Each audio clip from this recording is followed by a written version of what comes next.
Namaste दोस्तों. Today I'll prepare this video on a short topic that is upcoming changes in the balance sheet 21-22 due to the amendment in the Schedule 3rd of the Companies Act 2013. जैसे आपको पता है कि जो Schedule 3rd of the Companies Act last year उसका amendment आया हुआ था कि करंट फाइनेंशियल ईयर से काफ़ी सारी चेंजेस आपको बैलेंस शीट में देखने मिलेगी. अगर हम डिटेल पढ़ने जाएं तो it will take around 1 to 2 hour for detail depth study. So मैं आपको शॉर्ट में थोड़ा बहुत बताऊंगा कि आपको मेजर अमेंडमेंट जो बैलेंस शीट में वो कहाँ देखने मिलेगा. जैसे मैं आपको एग्जांपल बता रहा हूँ, जैसे कि ट्रेड रिसीवेबल जो डेटर्स हैं उसमें काफ़ी सारी जैसे डिस्प्यूटेड अनडिस्प्यूटेड डेटर्स हो गया. आपका एजिंग आपको भी दिखाना पड़ेगा, ट्रेड पेबल का भी एजिंग दिखाना पड़ेगा, detail ageing disputed and undisputed का भी दिखाना पड़ेगा. कैपिटल वर्क इन प्रोग्रेस उसमें भी काफ़ी सारी चेंजेस जो है, जैसे कि आपका कोई प्रोजेक्ट स्टक हो गया है, ओवररन हो रहा है कॉस्ट, उसको भी डिटेल आपको क्लैरिफिकेशन देना पड़ेगा. और जैसे काफ़ी सारे रेशियोज़ को देना पड़ेगा. और हाँ, एक और इम्पोर्टेंट बात है, अगर आप कोई बैंक से लोन लिए हुए हैं और जैसे current CC cash credit loan है या आपका वर्किंग कैपिटल लोन है, आप क्वार्टरली स्टेटमेंट देते हैं for collateral to the financial institution bank. Whatever statement you have submitted to the bank, that should be match with your current financial statement. ये पहले नहीं था, उसमें डाला गया है. सो ऐसी काफ़ी सारी जो छोटा छोटा चेंजेस है मैं आपको बताऊंगा. सो चलिए हम आगे बढ़ते हैं और इसके बारे में जानते हैं. ओके, चलिए आगे बढ़ते हैं. The important changes, upcoming changes in the balance sheet for the financial year 21-22 due to the amendment in Schedule 3rd. First जो मैं आपका कैटेगरी किया हूं that is promoter share holding. पहले जो लिस्टेड कंपनीज था वो सेबी का एलओडीआर रेगुलेशन के तहत उनको प्रोमोटर शेयर होल्डिंग का डिस्क्लोजर देना पड़ता था. Due to the changes in the schedule 3rd to the companies act, अभी जो अनलिस्टेड कंपनीज भी हैं उनको उनका प्रोमोटर का जो number of share and percentage of holding उनको भी डिस्क्लोज करना पड़ेगा. तो अगर आपका कोई जो अनलिस्टेड कंपनीज है उनको भी ये specific disclosure about the promoters share holder की भी आपको क्लियर कर देना पड़ेगा. अगर कुछ परसेंटेज चेंज होता है due to the significant changes होता है तो आपको डिटेल उसमें देना पड़ेगा क्यों चेंजेस हो रहा है बोल के. First that is the promoter share holding changes. Second, अगर हम बात करें जो ट्रेड रिसीवेबल, दैट इज हम अगर शॉर्टकट में बोलें तो डेटर्स जो हम लोग का बैलेंस शीट में होता था. पहले क्या होता था कि जो हम लोग डेटर्स का क्लासिफिकेशन करते थे उसमें that are been classified under considered goods, consider good secured and consider good unsecured, trade receivable which are significant increase in credit risk and trade receivable credit impaired, and allowances for bad and doubtful debts shall be disclosed under a relevant head separately. ये पहले existing categories था, already existing. आइए देखते हैं कि what are the changes. This is the major changes. That is the presently what are the current trade debtors आपका trade receivables हैं आपका, उनको आपको 4 पैटर्न्स में डिवाइड करना पड़ेगा. जैसे undisputed trade receivable considered good, undisputed trade receivable considered doubtful, and disputed trade receivable, see disputed trade receivable considered doubtful. तो आपको पहले कि ये डिस्प्यूटेड वाला केसेस को हमको दिखाना अलग से कोई शो करने का प्रोविजन नहीं था, जो कि अभी आ गया है. और जो एजिंग है, एजिंग क्या होगा, outstanding for following period that is less than 6 months, 6 to 1 year, 1 to 2 year, 2 to 3 year and more than 3 year, and the total should be tallied to the trade receivable table. So apart from trade receivable, आपका unbilled due या unbilled debtors हम जो बोलते हैं balance sheet में, उसको भी separately disclose करना पड़ेगा. अब हम बात करेंगे कि ये जो डेट हम कब से मानेंगे. फॉर एग्जाम्पल, एक कंपनी का क्रेडिट पीरियड जो हम क्रेडिट पीरियड देते हैं, ऑफर करते हैं कस्टमर को, अगर 30 डेज है, लेट से आप जिस दिन से इनवॉइस रेज किए, ट्रांजैक्शन हुआ, 30 डेज के बाद 30 डेज का टाइम देते हैं पर कलेक्शन, उसके बाद से वो पीरियड होगा जहां पे क्रेडिट पीरियड दिया हुआ है. और जहां पे क्रेडिट पीरियड नहीं है तो जिस दिन ट्रांजैक्शन हो वहां से वो एजिंग चालू होगा आपका.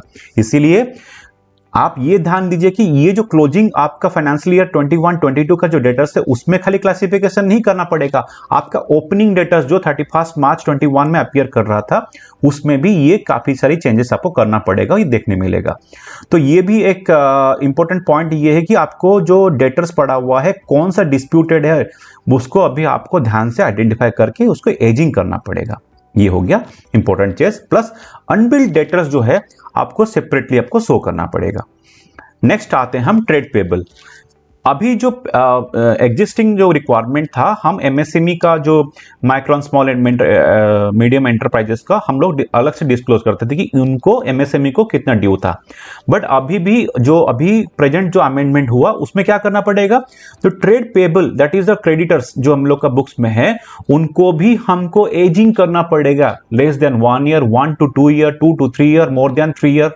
एंड उसमें क्या है, फिर देखिए यहां पे ध्यान दीजिए, MSME other, disputed MSME and disputed others. तो यहां पे भी आपको डिस्प्यूटेड क्रेडिटर्स का भी लिस्ट निकालना पड़ेगा। इसका मतलब आपके बुक्स में कोई सन्ड्री क्रेडिटर्स पड़ा हुआ है, ट्रेड पेबल है, और जो डिस्प्यूटेड है उसको अलग से आपको शो करना पड़ेगा। आज वेल आज जो अनबिल्ड ड्यूज है, जो बिलिंग नहीं हुआ है आपके ऊपर में, बट आपका ड्यूज है, किसी को पे करना है विदाउट बिल्ड, अनबिल्ड, उसको भी आपको सेपरेटली शो करना पड़ेगा। ये क्लियर नहीं है कि अनबिल्ड को ईयर वाइज दिखाना पड़ेगा, ये कहीं पे आपको अभी भी क्लियर कट नहीं है। सेकेंड, मैं जैसे आपको बताया था कैपिटल वर्क इन प्रोग्रेस, जैसे कोई बिग साइज कंपनीज हैं जिनका कोई प्रोजेक्ट अभी ऑनगोइंग चल रहा है, पहले क्या होता था कि हम लोग कोई capital work in progress balance sheet में दिखा रहे थे। अब ये बोल दिया गया कि अब एक काम करिए कि जो आपका capital work in progress appear कर रहा है बैलेंस शीट में, उसको आप एजिंग बनाइए। क्या कि अगर आपका कोई कंस्ट्रक्शन चल रहा है बुक्स में, तो वो कब से चल रहा है, लेस देन 1 ईयर है, 1 to 2 ईयर है, 2 to 3 ईयर है, मोर देन 3 ईयर है। और जो प्रोजेक्ट आपका टेम्पररी सस्पेंडेड होकर रखा हुआ है बट आपका बैलेंस शीट में अभी तक कैपिटल वर्क इन प्रोग्रेस है, उसको भी आपको अलग से शो करना पड़ेगा। तो उसके बाद नेक्स्ट प्रोविजन क्या बोला गया कि for capital work in progress which completion is over due और हैज एक्सीडेड कॉस्ट। पहला है कि आपने कुछ प्रोजेक्ट स्टार्ट किया था जिसका कंप्लीशन 1 ईयर 2 ईयर कुछ भी था, बट वो ओवररन चल रहा है, अभी तक कंप्लीट नहीं हुआ, या already year times already been lapsed, उसको भी बताना पड़ेगा। अगर आपका बजट प्लान आपका था, ओरिजिनल कुछ प्लान था, उसमें भी कुछ आपका डेविएशन होकर प्रोजेक्ट कॉस्ट आगे जा रहा है, उसको भी आपको डिस्क्लोज करना पड़ेगा। बस इसमें एक इंपॉर्टेंट बात ये होता है कि जब भी कोई कंपनी एक प्रोजेक्ट बनाती है, कैपिटल इंटेंसिव प्रोजेक्ट बनाती है, जो हमेशा क्या होता है कि जो ओरिजिनल एनविसेस्ट करते हैं हम लोग कॉस्ट, दैट ऑफ कोर्स भी रन, हम उसमें क्या करते हैं, रिवाइज एस्टिमेट करते हैं, कि हम रिवाइज एस्टिमेट फाइल करते हैं। तो अभी जो चैलेंजेस है फॉर द कंपनी के लिए कि जो कैपिटल वर्क इन प्रोग्रेस है आज on 31 March 22 and as well as the capital work in progress appearing as on 31st March 21, they have to categorize under these heads and they have to envisage what are the original cost allocated for the particular project and what are the actually cost. If that actual cost is exceeds the originally planned, then you have to mention in the particular field, that is what are the cost overrun projects. आज auditor आपको ये भी check करना है और जो companies हैं उनको proper capital work in progress का शेड्यूल प्रिपेयर करना पड़ेगा कि मेरा कितना चेंजेस हो रहा है कैपिटल वर्क इन प्रोग्रेस, और एजिंग भी बनाना पड़ेगा। ओके, नेक्स्ट हम आते हैं borrowing on the basis of security of current asset. जो मैंने अभी आपको बताया था कि if a company where a company has borrowing from bank or financial institution on the basis of security of current asset, it shall disclose the following: whether quarterly return of statement of current asset filed by the company with the banks or financial institution are in agreement with the books of accounts. If not, summary of reconciliation and reason of material discrepancies if any to be adequately disclosed. ये हो गया पहले। इसका मतलब जो भी आप bank और फाइनेंशियल इंस्टीट्यूशन को अगेंस्ट वर्किंग कैपिटल लोन और कैश क्रेडिट जो कोलेटरल हम देते हैं, जो भी स्टेटमेंट आप फर्निश किए हैं उसको कंपाइल कर लीजिए। जब आप 31 मार्च को बैलेंस शीट बनाएंगे, जो आप स्टेटमेंट उसको कंपेयर कर लीजिए, अदरवाइज ये आपका रिपोर्ट हो सकता है कोई भी अगर डिस्क्रिपेंसी हुआ तो। सो बी केयरफुल। पहले ये चीज इतना स्ट्रिक्ट नहीं था, बट ये शेड्यूल 3 में डाल दिया गया, तो इसमें भी बहुत सारा केयरफुल आपको होना जरूरी है। सेकेंड हो गया कि discrepancy in utilization of the borrowings. हाल फिलहाल में आपको काफी सारे न्यूज देखने मिल रहे हैं कि जो बैंक्स का जो एनपीए बढ़ रहा है, एसेट रिकवर नहीं हो रहा है, लोन्स बैड डेट हो जा रहा है, बैड लोन्स बढ़ते जा रही है। वो क्या हो रहा है कि बहुत सारे कंपनीज लोन लेते हैं और उसको डाइवर्ट कर देते हैं दूसरा प्रोजेक्ट्स में। इसके लिए शेड्यूल 3 में ये प्रोविजन लाया गया है एंड कैरो में भी रिपोर्ट लाया गया है कि जो प्रोजेक्ट के लिए where the company has not used the borrowing from the bank और financial institution for the specific purpose for which it was taken at the balance sheet date, the company shall list the detail and where they have been used. पहले था कि अगर आप नहीं कर पाएंगे बताइए कितना आप नहीं कर पाए, बट अभी ये बोल रहा है कि आप कहां यूज किए वो डाइवर्ट करके, वो आप बताइए। तो आपको वो भी चीज बताना पड़ेगा कि कहां आप डाइवर्ट किया फंड को। ये बहुत अच्छा रिपोर्टिंग है क्योंकि इसके चलते आपको बैलेंस शीट में देखने मिलेगा कि बैंक्स जो लोन उठा रहा है उसको प्रॉपरली यूज कर रहा नहीं। या ध्यान रखिए, अगर कोई कंपनी का ये बैलेंस शीट में ऐसा डिटेल आ जाता है तो जो लेंडर है they can ask for repayment of loan on demand. So ये जो रिपोर्ट है ना, ये बहुत सारा डेंजरस है for the companies and the lender prospective. They can ask for their loan repayment अगर आपने डाइवर्ट कर दिया तो। सो ये इंपॉर्टेंट डिसीजन है बाय द एमसीए। सेकेंड आता है कि नेक्स्ट आता है कि सीएसआर रिपोर्टिंग्स। अभी आपको पता होगा, सो सेक्शन 135 में एक जो प्रोविजन है जैसे कि बोलते हैं कि minimum 2% of the average net profit should be spend on the corporate social responsibility head. So अभी एक डिटेल आपको डिस्क्लोज देना पड़ेगा कि amount required to be spend, जो 135 में जो रिक्वायर्ड रेट है वो कितना है, अमाउंट आपने कितना एक्सपेंडिचर इनकर्ड किया, शॉर्टफॉल किया तो क्या किया, total of the previous shortfall वो बताइए, रीजन फॉर शॉर्टफॉल क्यों है वो बताइए, नेचर ऑफ सीएसआर एक्टिविटीज वो भी बताना पड़ेगा, detail of related party transaction वो बताना पड़ेगा। लास्ट वर्ड पढ़िए, where a provision is made with respect to a liability incurred by entering into a contractual obligation, the movement in the provision during the year should shown separately. Last year ने आपने कोई provision बना दिया but expenditure incurred नहीं किया, to mitigate नहीं बार accrue है बोल के प्रोविजन बना दिया। व्हाट अबाउट दैट प्रोविजन, उसमें जो प्रोविजन बनाए थे लास्ट ईयर उसका क्या चेंजेस हुआ, उतना आप एक्सपेंडिचर इनकर्ड किया आप या नहीं किए, वो भी आपको बताना पड़ेगा। ओके, जैसे कि कारो रिपोर्टिंग में क्या है कि आपको ब्रीफ बता दूं कि इसमें दो होता है कि मान लीजिए आपको 2% खर्चा करना था, उसमें दो प्रोजेक्ट होता है, एक ऑनगोइंग प्रोजेक्ट और अदर देन ऑनगोइंग प्रोजेक्ट। कोई ऑनगोइंग प्रोजेक्ट है उसमें डेडिकेटेड फंड आप एलोकेट करने वाले हैं, अगर आप नहीं कर पाए उस पर्टिकुलर फाइनेंशियल ईयर में, क्योंकि काफी बड़े प्रोजेक्ट्स में टाइम लगता है प्रोजेक्ट बनाने के लिए सीएसआर में, तो आप डेडिकेटेड फंड को उतना कॉर्पस ट्रांसफर कर दीजिए विदिन 6 मंथ। कोई ऑनगोइंग प्रोजेक्ट चल रहा है, अगर आपका कोई प्रोजेक्ट नहीं चल रहा है तो आपको schedule 7 of the companies act में कोई डेडिकेटेड फंड दिया गया है, उसमें आपको फंड ट्रांसफर करना पड़ेगा within 30 days from the end of the financial year. So ये भी ध्यान देना पड़ेगा, अभी कारो रिपोर्टिंग में ये आपको रिपोर्ट करना पड़ेगा ऑडिटर्स को। सो ये एक डिटेल रिपोर्ट है अभी सीएसआर रिपोर्टिंग के लिए। अभी हम चलते हैं कि रेशियो रिपोर्टिंग्स।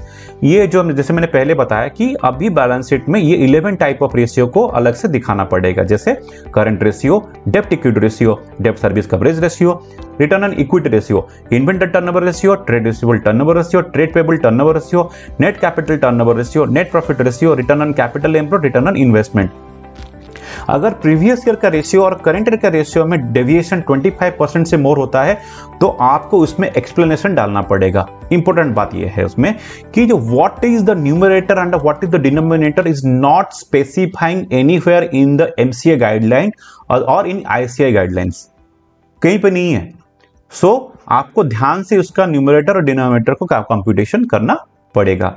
तो मेरा रिक्वेस्ट है कि आइदर अगर एमसीए और आईसीआई इसके तरफ से कोई अच्छा गाइडलाइन इशू कर दे how to calculate this type of ratio, it will better for the industry practices. Okay, last हम डिस्कस करते हैं कुछ अदर इंपॉर्टेंट अमेंडमेंट, जैसे like title deed of immovable property not in the name of company.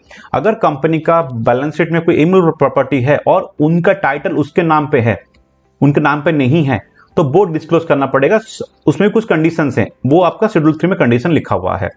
Loans and advances in the nature of promoter को loan देते हैं वो दिखाना पड़ेगा। Default in registration of satisfaction charge, ROC के जो charge create करना पड़ता है वो आप क्रिएट किए नहीं। Disclosure regarding proceeding for holding and benami properties and detail of the crypto currency, virtual currency etcetera. ऐसे काफी सारी चेंजेस है जो कि क्योंकि ड्यू टू टाइम कंस्ट्रेंट हम तो पूरा कवर नहीं कर पाएंगे। तो ये जो मेजर चेंजेस हुआ अभी, जैसे आप पढ़ पाएंगे ये अभी हाल जो बैलेंस शीट आएगा तो आपको इतने सारी चेंजेस आपको देखने मिलेगी। सो अभी डिटेल के लिए आप शेड्यूल 3 जो है मेरे डिस्क्रिप्शन बॉक्स में मैं अपना लिंक डाल दिया हूं, शेड्यूल 3 का जो अमेंडमेंट हुआ था वो आप पढ़ लीजिए। और जब भी आप नया बैलेंस शीट स्टडी करें ये सब चीज़ को ध्यान देकर स्टडी कीजिए कि ये सारा चीज़ आपको चेंजेस होने वाला है। And thank you for watching my channel, and please subscribe my channel for this kind of video. Thank you.